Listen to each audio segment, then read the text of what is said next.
In today's video, I'm going to teach you how to edit a campaign in Google Ads after it is launched. To get started, open your web browser and go to the Google Ads website. Once you're there, sign into your Google Ads account and wait for the dashboard or overview page to fully load. It's important to let everything finish loading so all campaign data and settings appear correctly before you make changes. From the left-hand navigation menu, click on Campaigns. This will bring up the list of campaigns in your account.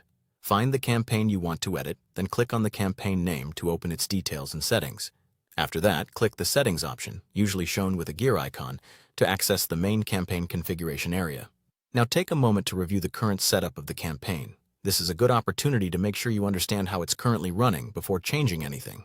If needed, update the campaign name so it's easier to identify later, especially if you manage multiple campaigns. Next, review the conversion goals attached to the campaign. Make sure they still match the actions you want users to take. Then check the customer acquisition settings and adjust them if your strategy has changed.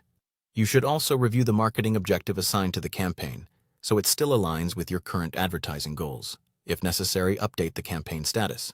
For example, you may want to pause the campaign, resume it, or change how actively it runs. Then move on to the network settings and confirm they're still appropriate for where you want your ads to appear. After that, update location targeting as needed and review the language settings. These two areas are especially important for making sure your ads reach the right audience. Then adjust the campaign budget so it matches your current goals and spending plan. Continue by reviewing the bidding strategy. If performance goals have changed, this may need to be updated as well. Check the start and end dates if your campaign uses them and make any necessary changes. Then review your keyword targeting, including broad match keyword settings, to ensure your targeting is still relevant and controlled. Once you've finished all updates, click Save to apply the changes. Finally, verify that the updated settings have been successfully applied to the live campaign.